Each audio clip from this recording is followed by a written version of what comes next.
अरहंत सिद्ध सुर उपाध्याय साधु सर्व अर्थ के प्रकाशी मांगलिक उपकारी है।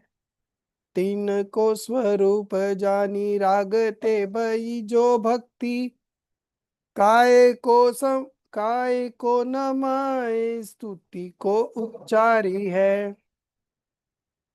धन्य धन्य तुम से काज सब आज भयो कर चोरी बारंबार वंदना हमारी है। मंगल कल्याण सुख ऐसो हम चाहते ओ मेरी ऐसी दशा जैसी तुम धारी है। ओ मेरी ऐसी दशा जैसी तुम धारी है। So today we are going to start Gunasthan. So that's why I have named it as GS. Today would be our first lecture on Gunasthan. Gunasthan means spiritual stages of development. Okay, spiritual stages of development. That is what Gunasthan means. So in this book, Gunasthan Praveshika, that we have in our syllabus, there is a Manglacharan in the beginning. Go to page number 9, Darshit ji.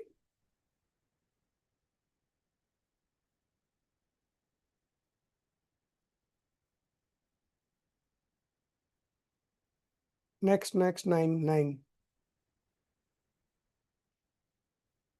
Yes. So here there is a Manglacharan. Now this Manglacharan is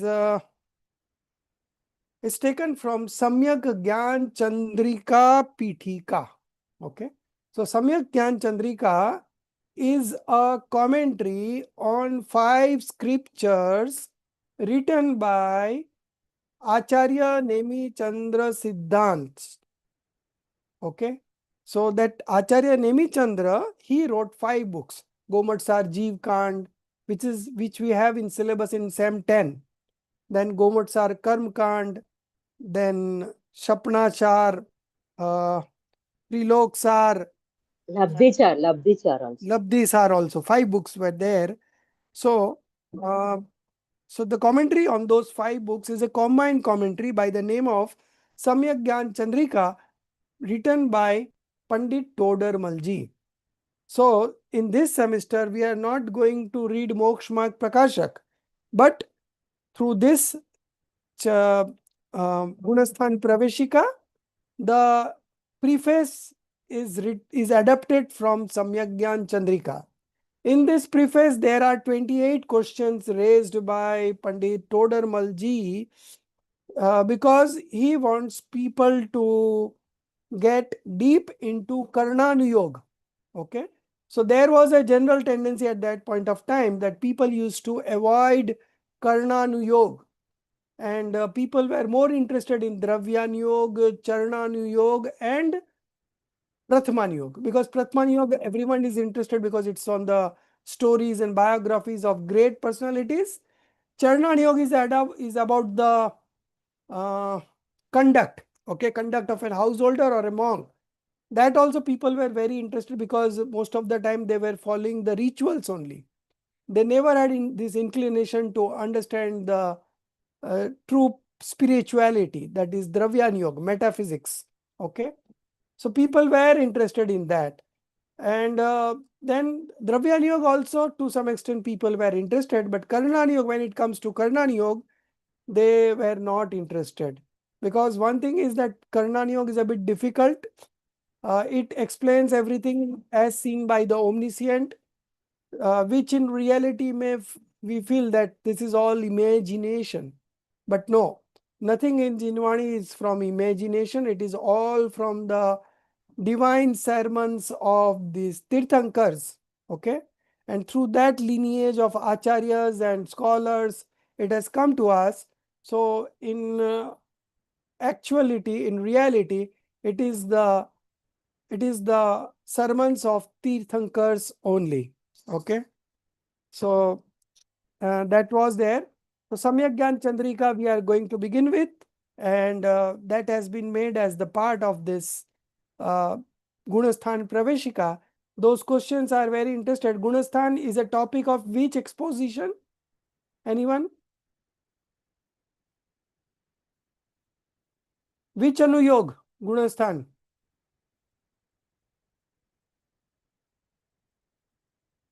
So Dravyanu Yog? Okay. Any other guesses? Sir, number 2, no, that are Karnan Yoga, no? It's about the Karnan Yog. Karnan Yoga, sir. It is Karnan about the Yog. psychic and rigor of that Karnan Yoga, it is. Karnan Yog, because Karnan Yog basically explains the karma theory and Karma theory and psychic nature of the soul. soul's different kinds of divisions and subdivisions. So Wow, one wow. is through Gunasthan, the spiritual stages, and the other is Marganasthan. Okay, stages of quest. Okay, so in these two ways, so this is also a part of Karnan Yoga. So Todarmalji wrote this introduction of Samyak Gyan Chandrika. So he wants to first wants all the seekers to incline towards Karnan Yoga, because with Karnan Yoga your knowledge becomes very sharp. You are able to comprehend things in a better manner, and by and large people used to avoid this Karnan Yoga. So to Because make lot of them, sorry to interrupt, Khanid calculations all is also yes, involved. yes, it's based on mathematics and all. So Todarmalji wanted those people who were not interested in Karnan Yoga to get interested in Karnan Yoga. Okay, so that was the objective. With that objective, he wrote these question answers in this form so that you get interested in Karnan Yoga. Why we should read Karnan Yoga? That all justification will be given here. So first let's see the Mangalacharan of Samyak Gyan Chandrika, which Todarmalji has written, and in that Mangalacharan, what he has to write, let's see. Vando Jnananand Kar Nemi Chand Gunkand. Okay. So in this line, Todarmalji says, I bow to Nemi Chandra. So Nemi Chandra is Acharya's name, and and that Acharya is treasury of virtues, Gunkand. Okay. He is a collection of attributes. Okay. Who bestows the bliss of knowledge. Okay, who spreads this knowledge. Okay, whose pure feet Madhav Vandit Vimal Pad. Okay, honored by Madhava. Madhava is the name of the student of Nemi Chandra Acharya.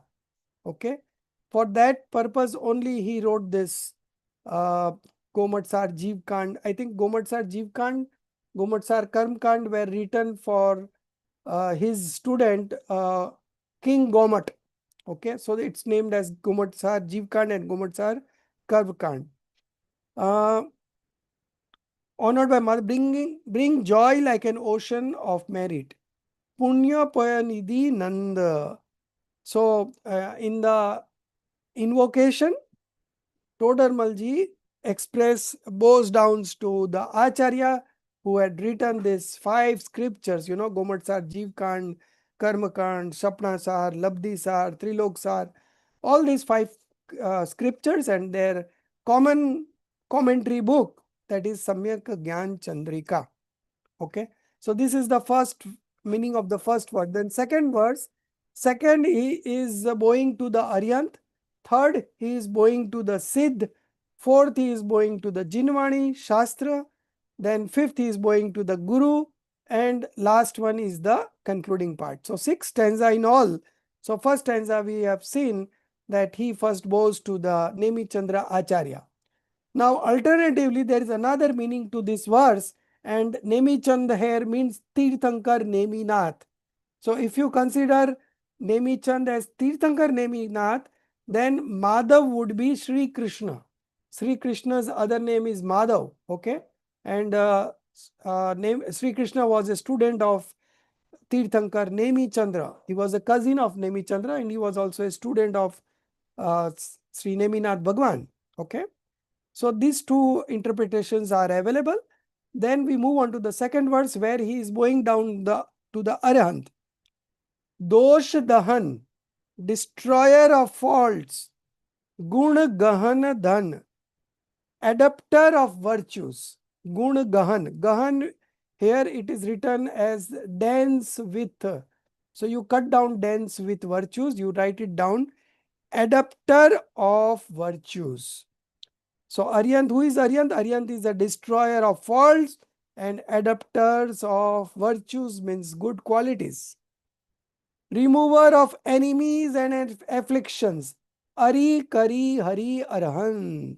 So the Aryant is a destroyer of faults and blemishes and flaws, adapter of all virtues, adapter of virtues, remover of enemies and afflictions, delights in self-realization. Swanubhuti Ramani Raman. He is all the time engrossed in his self. Okay, delights in self-realization and reigns. Jagnayak. He is the leader of the universe. Jagnayak Jaivant. Reigns as the victorious leader of the world. Okay. So this was the meaning of the second verse where he is bowing down to Aryant Bhagwan. Sir, that serious chand of that Doha, Uh, chand and the chandan, uh, chandas, how nicely they've written the chandas also. Gagana uh, Jagana, that second. yes, yes. The third, he is now going to Siddh. Aryant and Siddh are part of Dev. Then in the next verse, it will be Shastra, that is Jinvani, and then Guru. So they basically in the invocation, the Manglacharan, Todarmalji bows to the Dev Shastra Guru. Okay. Why we do this Manglacharan and why we bow to this Dev Shastra Guru? So Manglacharan is being done before every scripture begins, so that the scriptures gets completed without any hindrances. Okay. And when you are going to Dev Shastra Guru, when you are keeping Dev Shastra Guru in your above your head, you will never falter in writing the scriptures. Okay, you will not write wrong things because your passions are very weak now. That's why you are able to bow to the Dev Shastra Guru.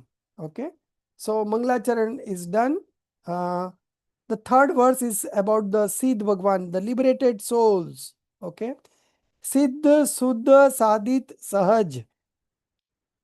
The Siddh is pure, naturally perfected, Swaras Sudharas Dhar, flowing with the nectar of innate bliss. So the liberated soul, the Siddh Bhagwan, he has done all the work that needs to be done and he has got liberated. Okay. So, so he is enjoying the nectar of innate bliss. Okay. Then he is the essence of time. You cut down, he is the pure soul. Samaisar means Shuddhatma here. Samaisar also means essence of time, but that is not what is meant here. But ChatGPT would translate literally. He doesn't have this knowledge. Okay. But we know that Samaisar here means pure soul. So he is the pure soul. Who? The liberated soul. Shiv Sarvagat. Shiv means liberated and Sarvagat means all knowing, all pervading. May I bow to that protector of serenity. So if I bow to that protector of serenity, I will be also become blissful. Namat Hou Sukhkar. So I will become happy. Okay. Now the fourth stanza. Fourth stanza is about bowing to the Shastra, the Jinvani. जैनी बानी विविध विधि वर्णत विश्व प्रमाण स्याद पद मुद्रित अहित हर करु सकल कल्याण. So the Jaini speech, okay, the Jinvani, the scriptures expressed in many forms. You know, 4 types of expositions we have. So it is expressed in many forms. validates the entire universe through its authority or description. Okay. So in Jinvani, you are able to know the nature of the whole universe. Syad pad mutrit ahithar. So Syad pad means marked by the term Syat. Syat means from a certain perspective. So all our Jinvani is written from a certain perspective. You should understand perspective to understand the proper meaning of that statement. Okay. So marked by the term Syat, it removes all harm. Because it is Syad, it is being written from a perspective, it removes all confusions and harm.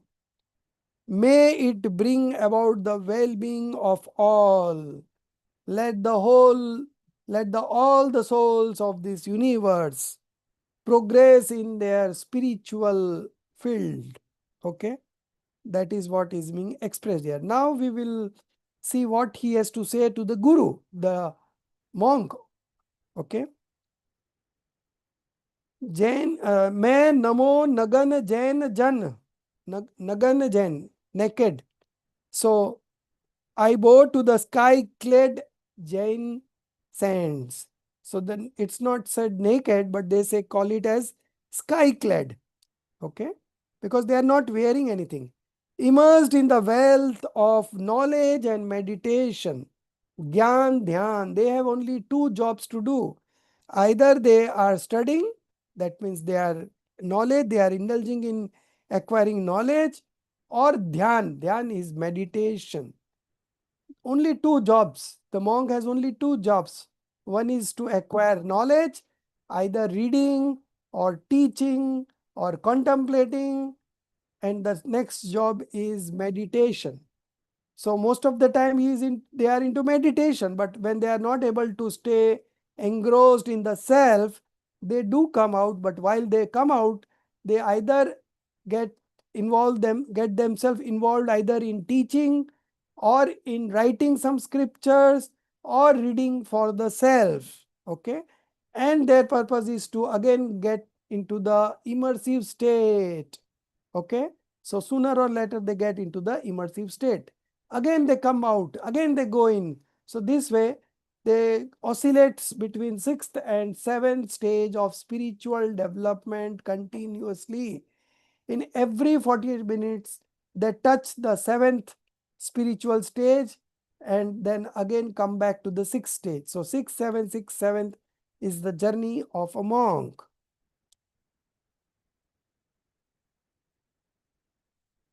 Man मान बिन दान धन ऐन हीन तन छीन.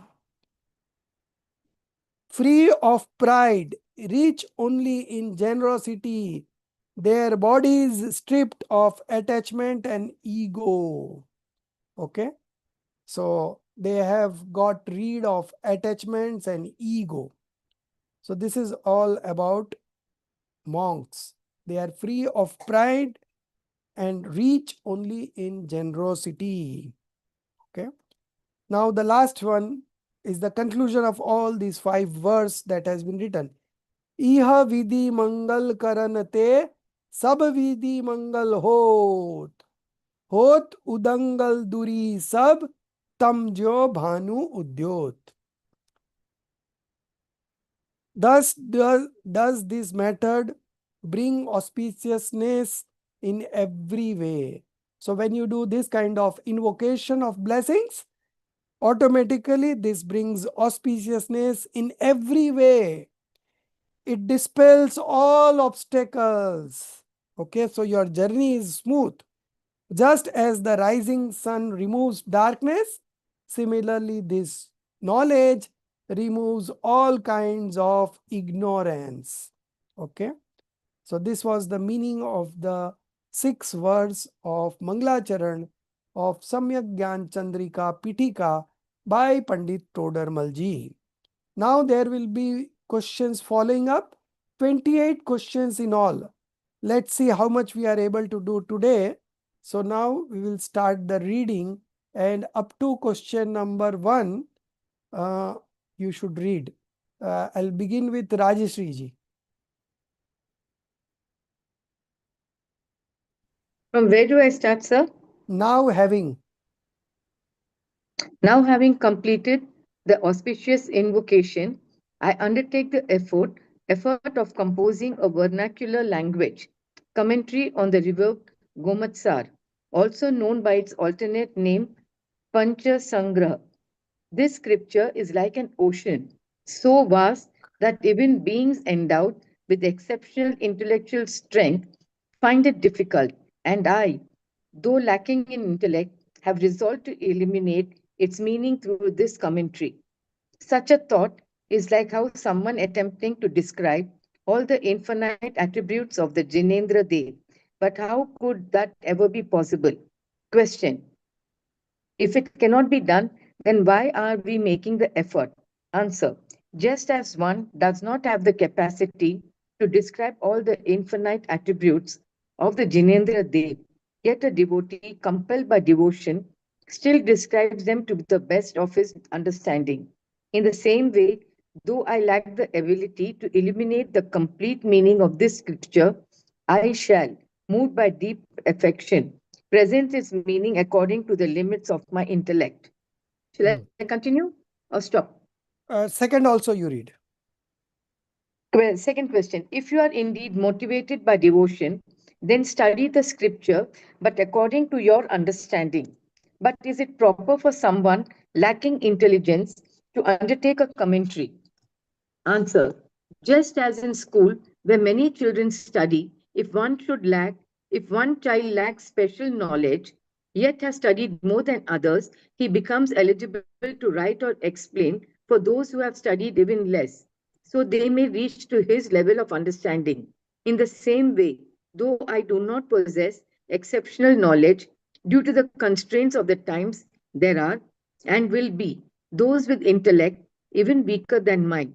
Therefore, the sake of enabling such individuals to understand this scripture to the extent that I do, I have become eligible to compose this commentary.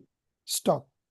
So the rationale behind putting this question answers in the preface, okay, what is the rationale? Todramalji is explaining.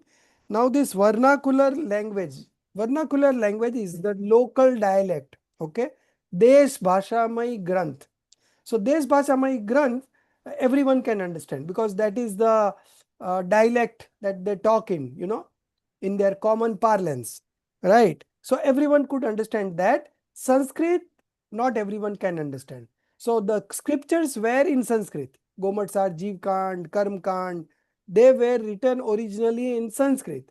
But since many of the students or many of the seekers don't know Sanskrit, for them, Todarmalji thought of writing commentary on the scriptures in the vernacular language. Okay. So this commentary on these 5 scriptures is also known as Pancha Sangraha because it's the commentary on the 5 scriptures. Okay. And those 5 scriptures are written by Nemi Chandra Acharya. This scripture is like an ocean, so vast that even beings endowed with exceptional intellectual strength find it difficult to enter. Okay. So people with exceptional intellectual strength, they also find it difficult to understand, understanding. It's difficult to understand. And I, though lacking in intellect, Todarmalji is telling of himself that I am lacking in intellect. Now, if you read the scriptures, Moksha Marg Prakashak and other things that he has written, it's so marvelous that who would say that he had got less intellect. In fact, at the age of 15, he had read many of the scriptures and he was a brilliant scholar, okay, throughout. So, but still he himself is so humble that he himself considers himself as lesser intellect, have resolved to illuminate its meaning through this commentary. So the scriptures in Sanskrit could not be read by many people. So for them, I have resolved to illuminate the meaning through this commentary. Okay, such a feeling for fellow uh, fellow co-religionist, that they also should understand. For them, he has written this commentary.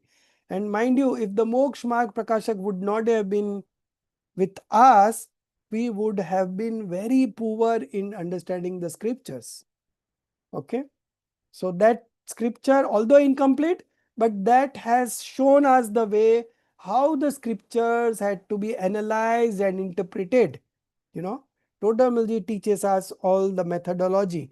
And the 8th chapter about the 4 exposition dwells in deep about the how to interpret the scriptures. So that was also unique. Now, this question has been raised by whom? Todarmalji, of course, has answered the questions, but who the question has been raised by whom? He Any guess? himself, sir. He himself, He because himself to he was clear a that his psychologist. mind. So he thought what could go into the mind of a seeker. And based on that, he has framed all these questions. It is framed by him only. Questions have been framed by him only. And he is only answering. But when a question is being asked, at least you pause for a moment and think of it. And when you think of it, you are in a better position to understand the concept. Okay. Now the first question, if it cannot be done, then why are you making the effort? So he's justifying why he's writing the scriptures. Okay. Although he says that uh, I lack the ability, but still there are people who are weaker than me. Okay. And who wants to understand the scriptures, and their meaning they are not able to understand. So I am trying to explain this scriptures according to the limits of my intellect. Okay, that was the first question. Then second question, same question. Why are you writing commentary? If you want to understand, you understand yourself why you are writing a commentary when you say that you are lacking in intelligence. Then he again justifies that although I am I'm not having great intellect, but having said that, there are people who are weaker than me. Okay, so to make things easy for them and to understand the scriptures, I have thought of writing the commentary on these 5 scriptures. Okay, that was the second question. Now third and fourth together. Shashikala ji, you read. 1 second, sir.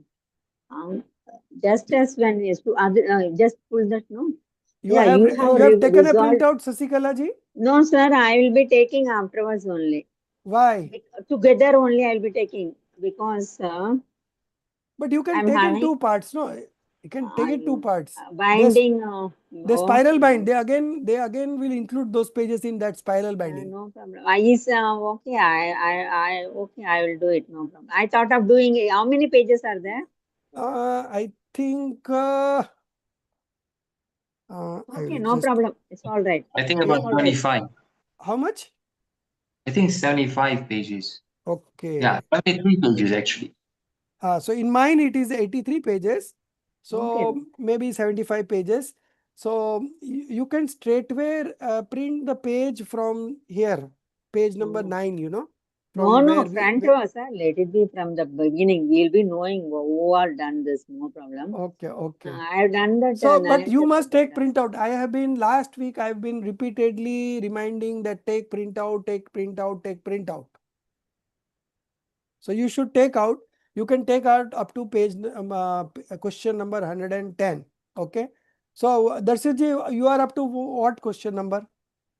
At page 30? I've taken it till page 30, but I think your pages are slightly different to mine. I think I No don't know problem. You tell me the question number.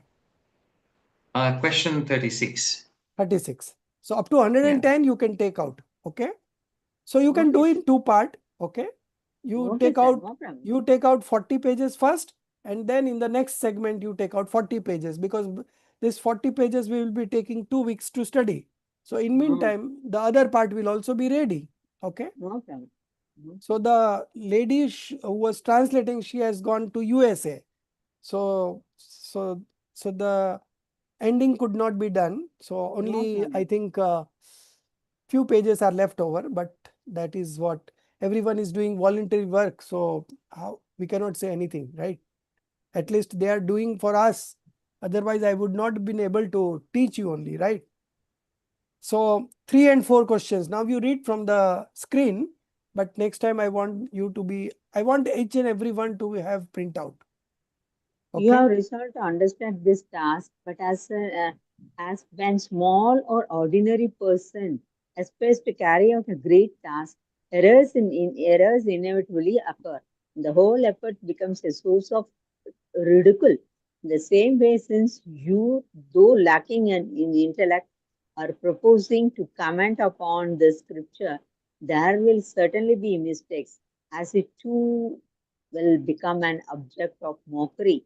Answer: it's true that, though lacking in intellect, I have resolved to write the commentary of the on such a profound scripture. There may indeed be errors, but the noble-minded will not mock.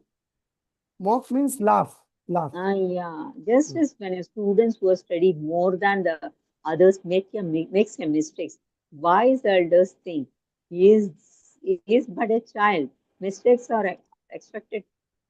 The age is better than others, and thus do not laugh at him. In the same way, if I happen to hear here, the noble-hearted will think he was lacking in intellect. Of course, he would make mistakes, but still is better than many who are far less capable, and with the thought they will not mock. Whether to continue? Yes, yes. The noble mind, question number 4. The noble-minded may not mock, but won't the malicious ones surely do so? Answer: the wicked are indeed of such a nature that even the blameless or noble qualities of others appear to them in perverted light. Yet, who would refrain from doing that which brings one's own good merely out of fear of such people? Stop. So 3 and 4. So 3, answer to 3 is that as in a school, in a class, there are many childrens, and there are some children who are weaker than others. Okay. For them, I am writing this book. Okay. So that was question 3. And another apprehension was that when a ordinary person aspires to write commentaries, there will be always some mistakes here and there. Okay. So then people would laugh at you.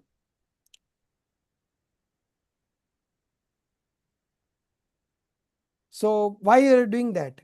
Then he answers that it is true that though lacking in intellect, I have resolved to write a commentary on such a profound scripture. There may be indeed be errors, but the noble-minded will not mock. So I may commit errors, although there would not be an error, because he was so perfect. Todarmalji was so perfect that each thing that he has written so meticulously, looking at the even subtle to subtle points, to include that. So there is no way that he could make a mistake, but still he was so humble that there may be errors, but the intelligent person or the knowledgeable person won't laugh at it. He would remove those mistakes and uh, correct the scriptures. Okay.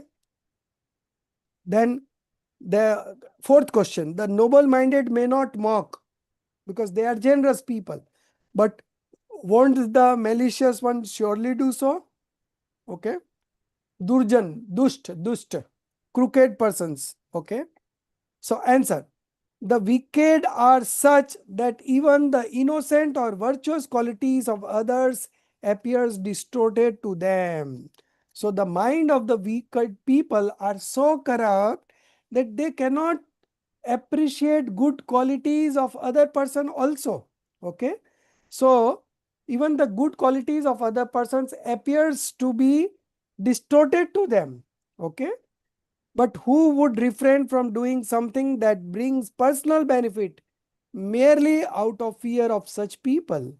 Okay, so I don't care for those people, because those kind of people, even they would find faults with the learned ones also. Okay, so for the fear of such people, I will not refrain from doing something which is going to personally benefit from it. Because when you write, lot of contemplation goes. While you have to talk, you can talk in a flow. There is there is not much of thinking goes in that. And that's why sometimes we do make mistakes while talking. But when you are writing, your mind, your speech, your body, all are in synchronization, and you are in a better position to think rationally. And that's why the chances of making questions are very less. And the other thing is that when you do studies in this manner, you go very deep into the scriptures. That is the personal benefit that Todarmalji is looking at. Yeah, Darshitji. Sorry, Rajesh, sir, this book that I have on the screen, I think it's missing some of the stuff that you're saying. Is it? Or is it just your personal explanation? No, it is my personal Like expression. I'm not reading 54. word to word. I'm not reading word to word. Okay, okay. Word Sorry. to word, the students are reading. So I am giving extra here and there information so that you understand it in a better manner. Okay, thank you. I'm not reading word to word. Okay. Yeah. Now, fifth and sixth question. Darshitji, your turn. So I would like everyone to keep your videos on. At least you are attentive here in the class. And I also could see you that you are seriously pursuing this, because these are very subtle things. If you don't read it properly, you will end up leaving the course altogether, because these are very subtle descriptions. Okay. So you have to be very alert and serious. So everyone should keep their videos open so that they don't get any kind of distractions, because they know that sir is watching, right? Yeah. So fifth and sixth, yeah. Okay. The original texts already exist. Simply studying and teaching those bring benefit. Then why do you, lacking in intellect, present yourself as capable of composing a commentary? Answer.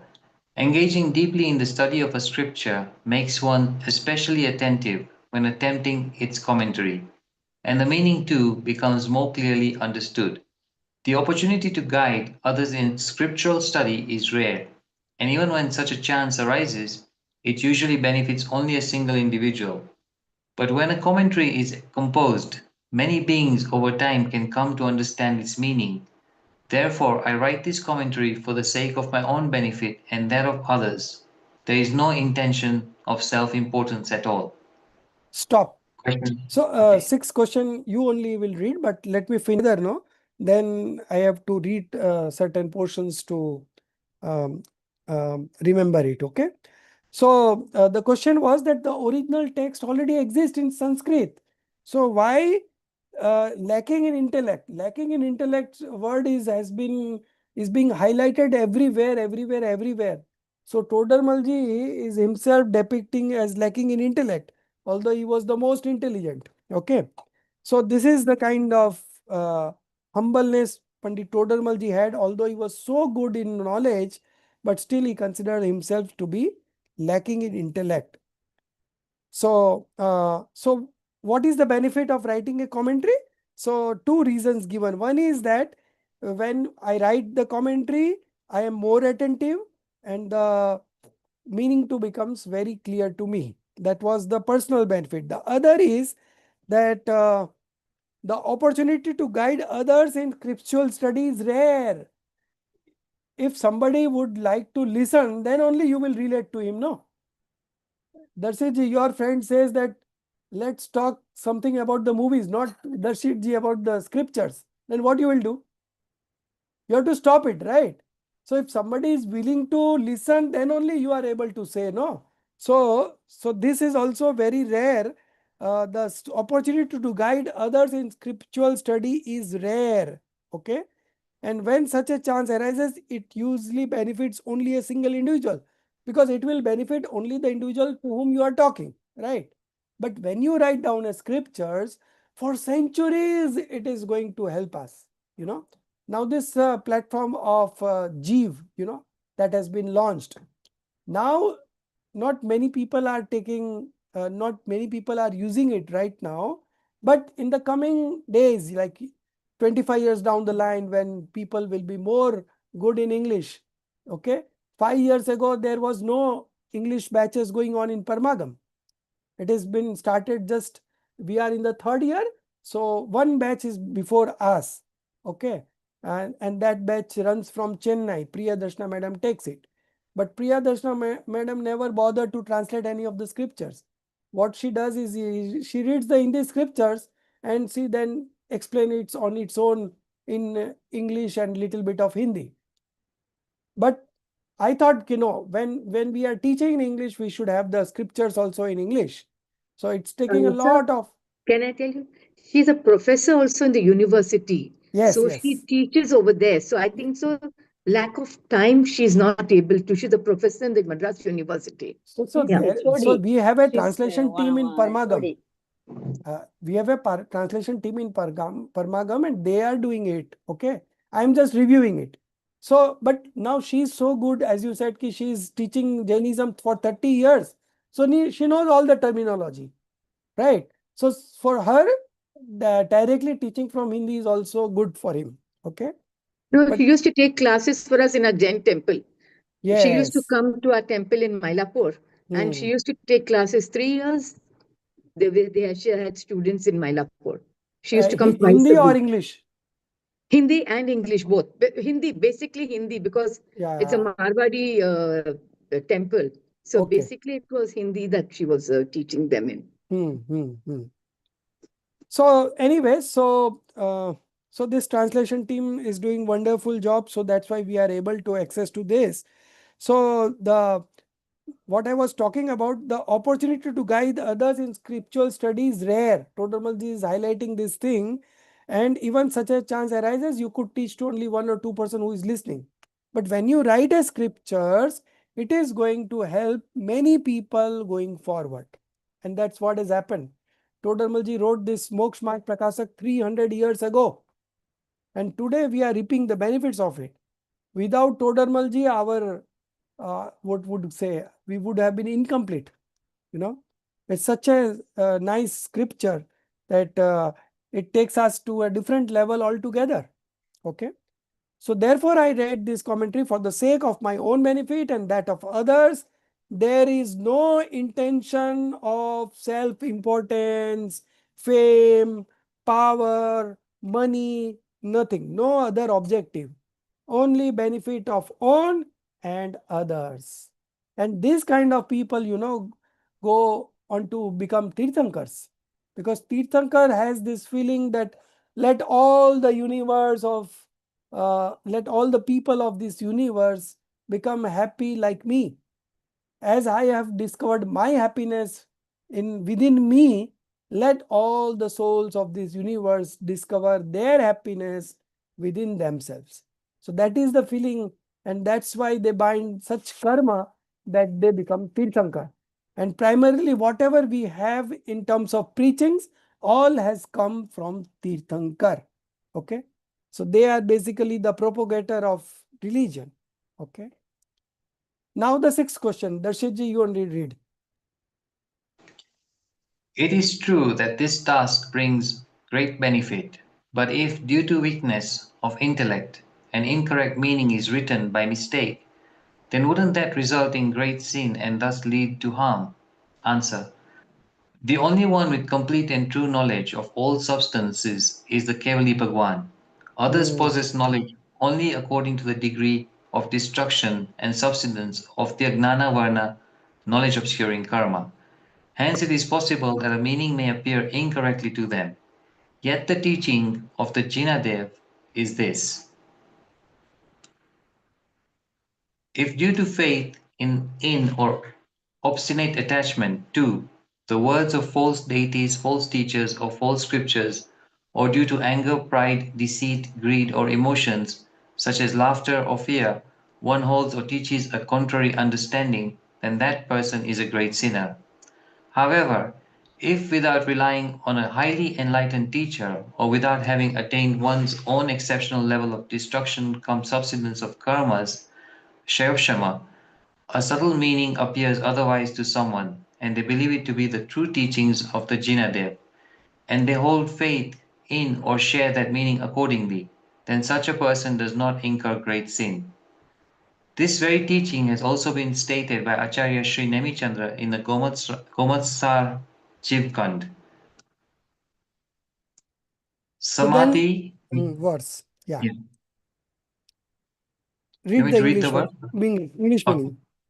Okay. A soul with right belief may accept a particular scriptural teaching as true, but if he accepts a meaning that is incorrect, not out of obstinacy, but unknowingly and without the guidance of a qualified teacher, then he is not blameworthy. So what he wants to tell here in this question number 6, that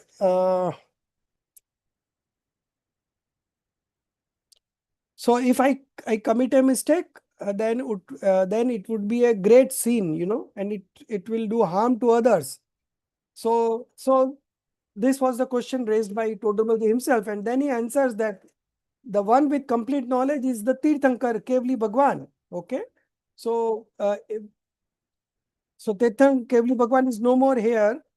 Other possesses knowledge only according to the Sharpsham. Sharpsham means the subsidence of their knowledge obscuring karma. Okay. Hence, it is possible that may appear incorrectly to them. Yet the teaching of the Jain Deva is this, that the purposeful elements, there will not be any mistakes in the purposeful elements. But those things, but if the mistakes occurs in those things which are not purposeful element, then still it is acceptable, it is not a great sin. Because as far as purposeful elements is concerned, there is enough clarity. So writer would not do mistakes in the purposeful elements, like the 7 elements, fundamental elements. Okay, but if he incurs some mistake in other things where they are not the purposeful elements, like I would say Meru Parvat as 500 yojan, although it may be of 100 yojan.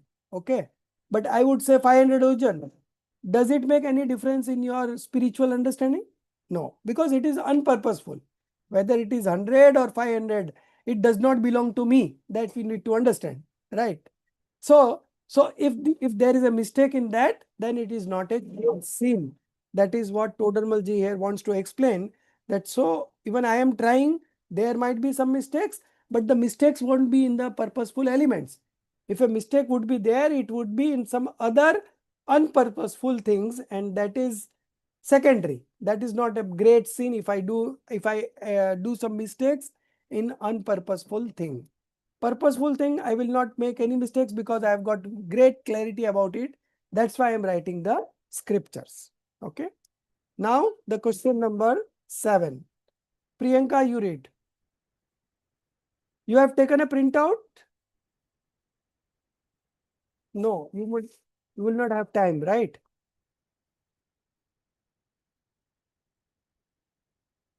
Jinali, you read. Okay, sir. You have taken a printout, Jinali? No, sir, but then I'll read. So if you want, I can courier. Tomorrow only it's No, like. no, sir. I'll take out. I went. My son went today, but then all the shops were closed. We were late. Okay. Yeah. So So by next week, everyone should have a printout in his hand, right? yeah. Okay. You read 7th. Yes, sir. 1 minute. Question. Why did you not begin composing the commentary only after determining the complete and accurate meaning of the scripture through consultation with a highly knowledgeable teacher? Answer.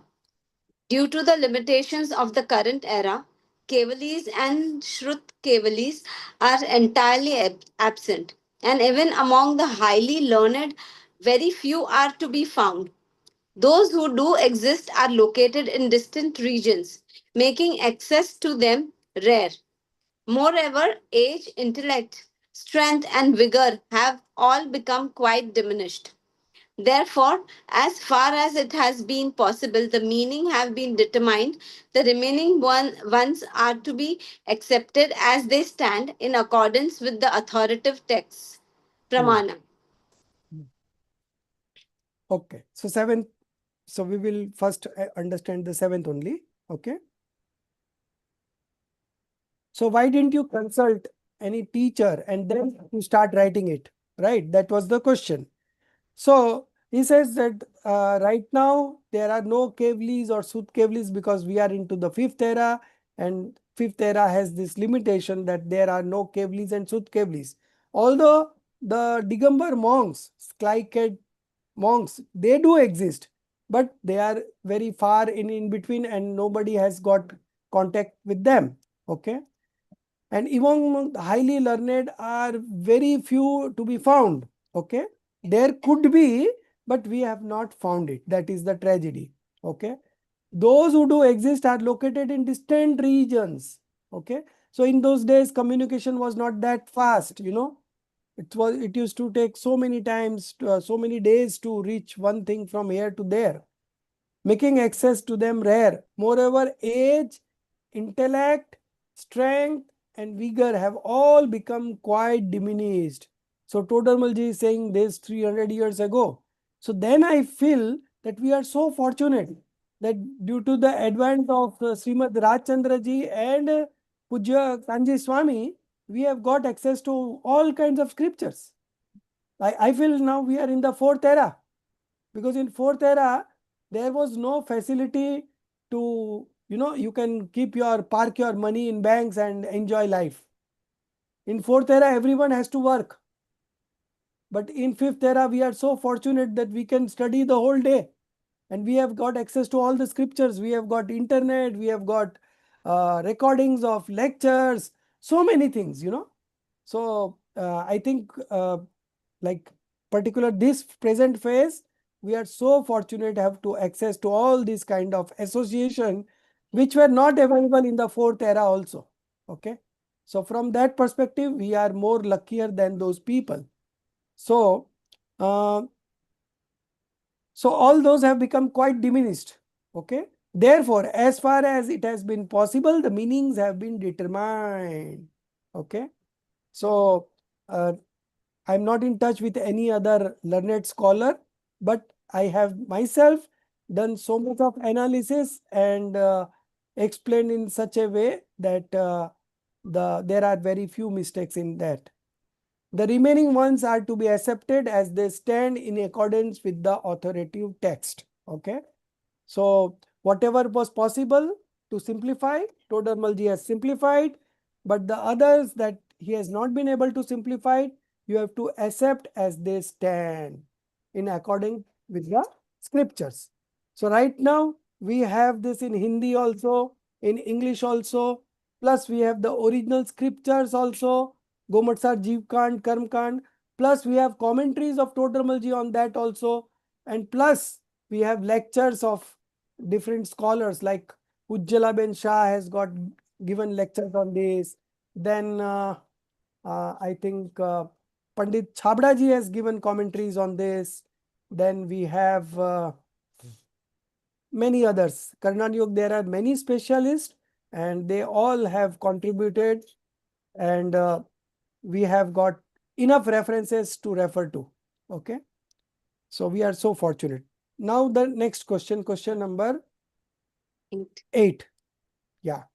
Jinali, What you only, yeah, continue. What you have said is true, but if there happen to be any errors in this text, is there any means for their correction? Answer. There is indeed one means.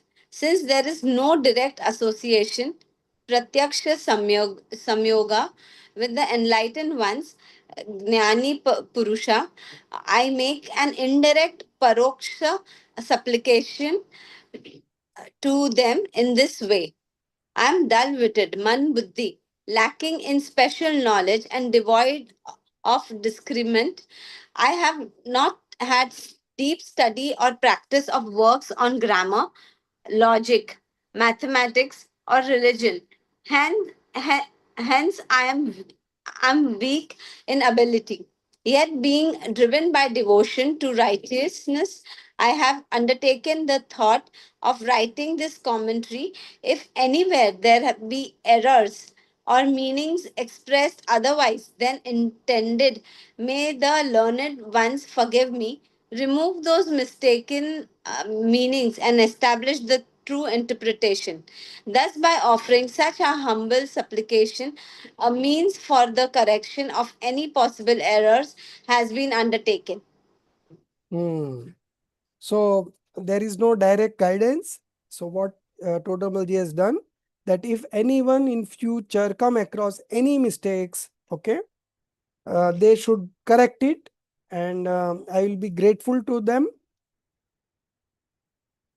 That is what Totamalji has said. Okay. So although I am not very good in subjects like grammar, logic, mathematics, still I have inclination to write this commentary. Wherever mistakes may occur or wrong meanings may be drawn, kindly forgive me and remove the wrong interpretation by writing the true meanings. That's what Sorry to total. interrupt you. Yeah. Main thing, Dharmanu Raga I'm having. That Ah, is right. ah. Dharmanu Raga I'm having. Instead of lacking all, but I'm having this one. Hmm.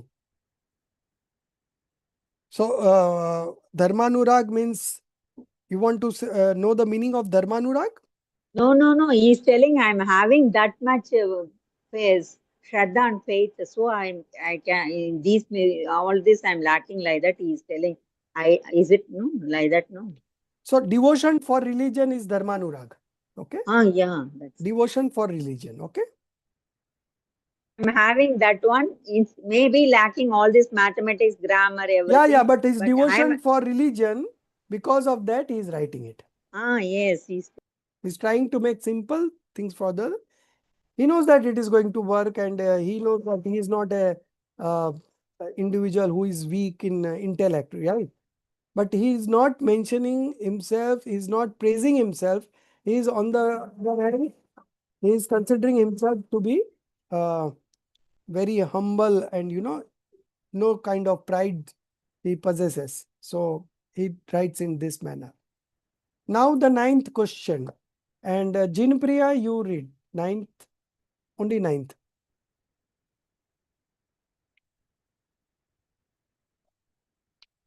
It is commendable.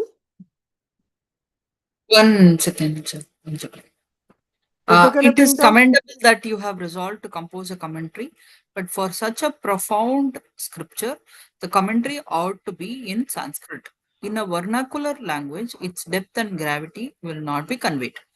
A Sanskrit answer, a Sanskrit commentary on this scripture titled Jivar Jiva Tattva Pradipika already exist. However, those who lack knowledge of Sanskrit, maths, and traditional scriptures, Amnaya, and who are all of limited intellect cannot access it. In this era, due to degradation of intellect and other faculties, there are many who do not possess knowledge of Sanskrit and related disciplines. It is for such individuals that I am composing this commentary in the vernacular so that they may understand the meanings of the scriptures. Therefore, those who are well versed in Sanskrit and other disciplines should derive the meaning from the original scripture and its Sanskrit commentary.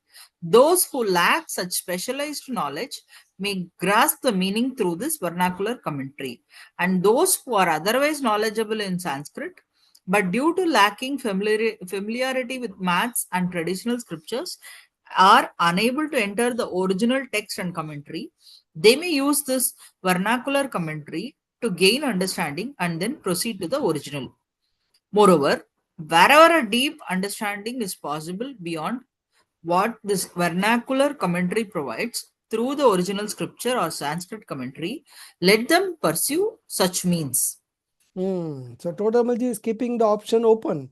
So if you know the Sanskrit, you read the Sanskrit scriptures. Okay. But if you don't know the Sanskrit scripture, for you, I have made this vernacular commentary so that you can understand in your common language, the language that you understand. Okay. So, so this is the 9th question. Now the 10th question, Jinpriya again. Are those who know Sanskrit not entitled to study or composition of text in the common language, Bhasha? Answer. Reading vernacular works bring no fault to those who know Sanskrit. One should pursue whatever means fulfill the intended purpose. In earlier times, great scriptures existed in Ardha Magadhi and other regional languages. When being intellects declined, scriptures were composed in Sanskrit and related languages.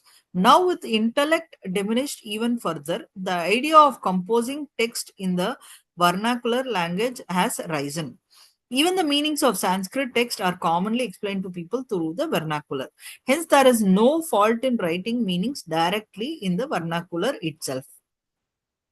With this understanding, I have resolved to compose this vernacular commentary, Samajnana Chandrika, based on the Sanskrit commentary, Jiva Tattva Pradipika on the revered Gomata Sagara, also known by its alternate name Pancha Sangraha. May this endeavor be accomplished by the grace of Venerable Arhantadeva Jinvani, Divine Scripture, and Nirganta Gurus, and the original author Acharya C. Nemichandra and other teachers.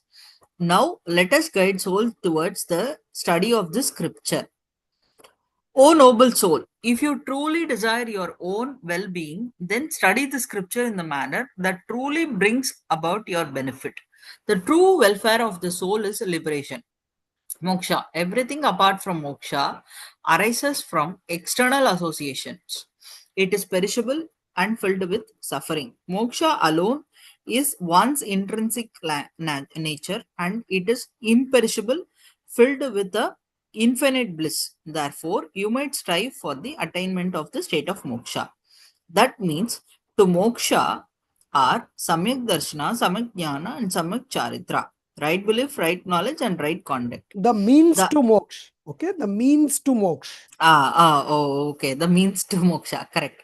The attainment of these arises only through the real understanding of the nature, swarupa of the soul, jiva, and the other fundamental elements, tattva, and that I now begin to explain.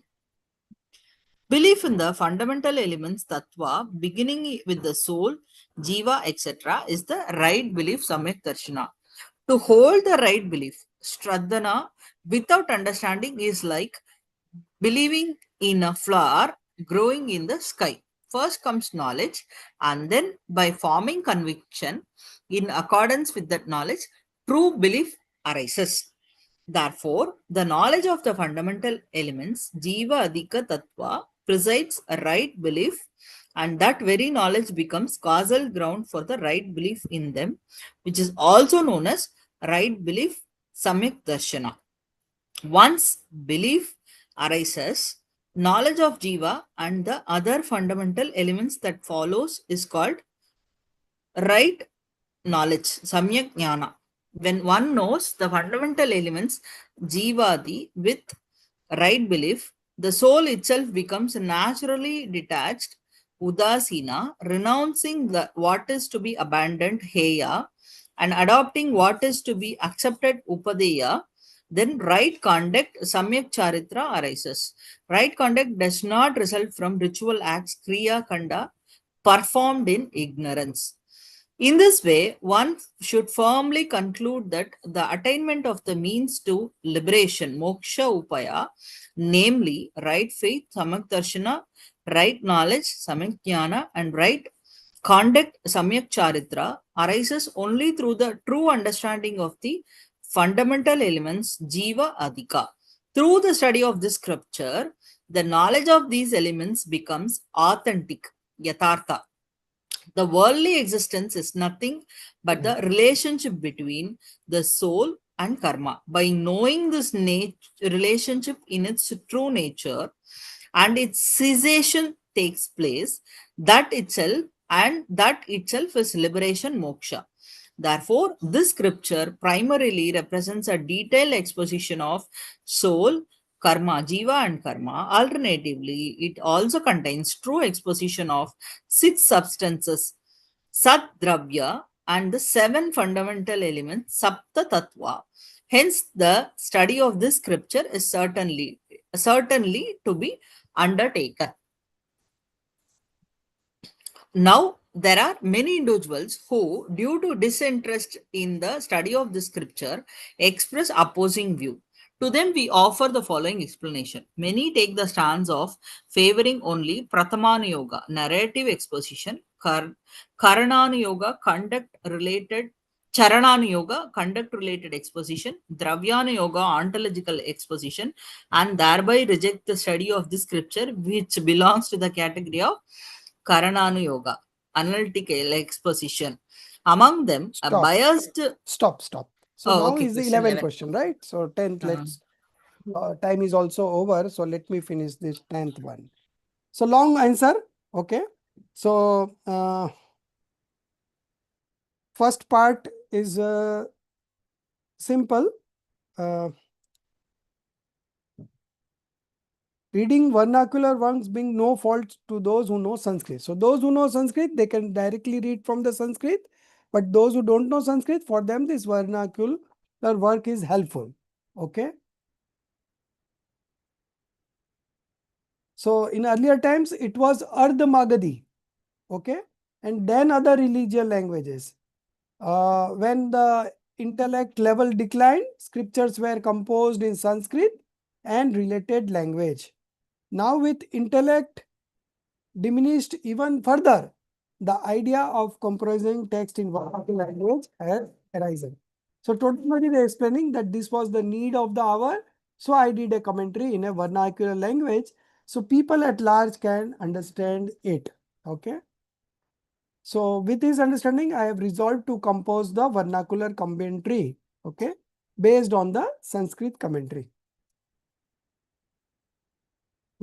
Then he bows to the true God, true scriptures, and to monks.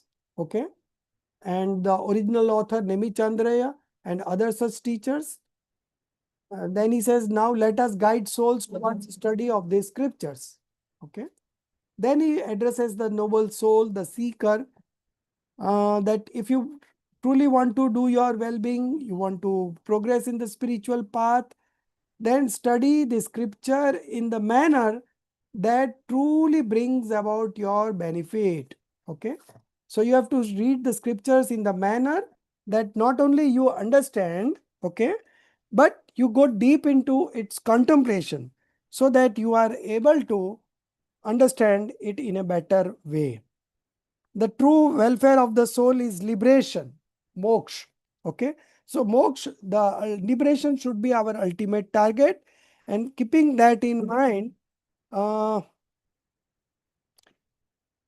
everything apart from liberation arises from external association. It is perishable and filled with suffering. Okay. All the external associations are perishable and they are filled with sufferings. Moksha alone is one intrinsic nature. It is our inherent nature. It is imperishable and filled with infinite bliss. Therefore, we must all strive to achieve the liberation, the state of moksha. The means to moksha is right belief, right knowledge, and right conduct. And this can be only attained when you know the true nature of the soul, when you take shelter in the soul, and you are able to take shelter in the soul only when you know the seven fundamentals as they are. Okay. Once you know the fundamentals as they are, you are able to realize yourself. Okay. So therefore, understanding the categories like Jeev, Ajiv, Asraban, Samvanijira Moksha precedes the arising of belief. Okay, so belief will only arise when you understand all the 7 fundamentals very clearly. That very knowledge becomes the cause of for Samyak Darshan, right belief, in the form of right belief in them. Once belief arises, the knowledge of Jeev and other fundamental categories that follows is called right knowledge. So right belief, then right knowledge, and then of course the conduct follows. When the soul knows these categories with faith, it naturally becomes detached, giving up what is to be abandoned and accepting what is to be adopted. That is, the right conduct follows. Okay, when you do this, what is to be abandoned and what is to be adopted, automatically the conduct arises. Because what is to be abandoned, you abandon. What is to be adopted, you adopt, and that is the true conduct. Mere ritualistic activity performed in ignorance does not constitute right conduct. In this way, one must firmly understand that it is through knowledge, through the knowing of the Jeev and the other fundamentals, right belief, right knowledge, and right conduct is attained.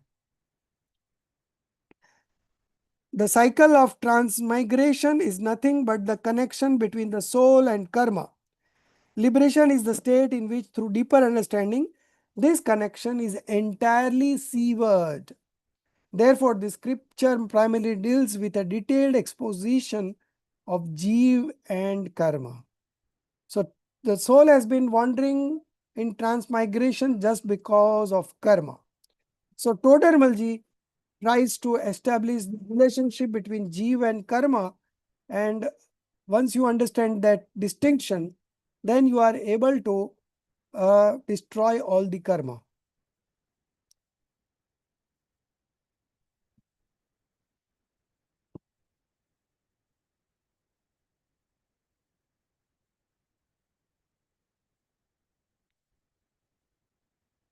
So, the counter argument is given that the scriptures of Dravyan Yoga, wherein the 6 substances and the 7 fundamental principles are explained. So, why this scripture of Karnan Yoga is essential for studying? So, they said that there are many individuals who may not find Dravyan Yoga very interesting. Okay. For them, this kind of scriptures is going to be helpful. Many favors Pratman Yoga only, many are biased towards Charnan Yoga only, many are biased towards Dravyan Yoga, and thereby reject the study of this Karnan Yoga. And this study of spiritual stages, they reject these studies because this is Karnan Yoga. So that should not be the case. Even this is also helpful, because unless and until you don't know at what stage you are right now, how you are going to proceed in the path of liberation. So this different stages of spiritual development is a very important topic of Karnan Yoga, and you must understand it properly, so that whatever happens in an individual, it happens according to the stage in which he is in. Never a disposition overrules the situation in which he is. Supposing if a soul is in the 4th stage, he will behave like a 4th stage one. He cannot behave like a 7th stage monk, So these are the limitation of each and every spiritual stages, and confined within that spiritual stages, the individual behaves. So having a correct understanding of different stages of spiritual stages helps a soul to be in relaxation mode when there is some up and down in its disposition, because he understands that at this stage this is quite possible, so there is nothing to worry about. Okay, so understanding the spiritual stages which is the subject of Karnan Yoga, is very important, and that's why Todarmalji wants people to understand this Karnanu Yoga. Further discussions will come up. Todarmalji will take each exposition and he will explain the person who is biased towards Patman Yoga that this is good, but you should learn this also. Then he will go to the person who is biased in Charnan Yoga, and then he will turn him to study Karnan Yoga. And then he will go to the person who is biased towards Charnan Yoga, Karna towards Dravyan Yoga. He will explain him the importance of Karnan Yoga and turn him to study further Karnan Yoga. So in short, Todarmalji in the introductory chapter has raised this question to develop an interest in Karnan Yoga, and our subject, the spiritual stages of development, is the subject of Karnan Yoga. So people should not be averse to read Karnan Yoga. That is the message Todarmalji gives here. And we will continue this discussion in the next week, next Tuesday, Wednesday, from question number 11 onwards. If you have any question on today's matter, we can take it very quickly. Otherwise, we are good for the day. Any questions? Okay. So I think we are all good. So see you next week. निज निधि निज में बताई, यह अनंत उपकार है उसके लिए जिन वाणी माँ को वंदना सत बार है, उसके लिए जिन वाणी माँ को वंदना सत बार है. 9 times नमोकार मंत्र.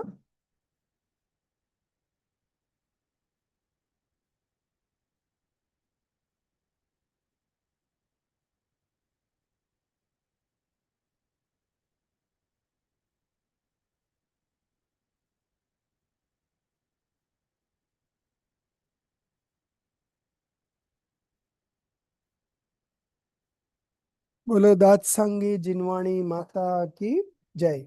Everyone should take a print out my earnest request. Okay.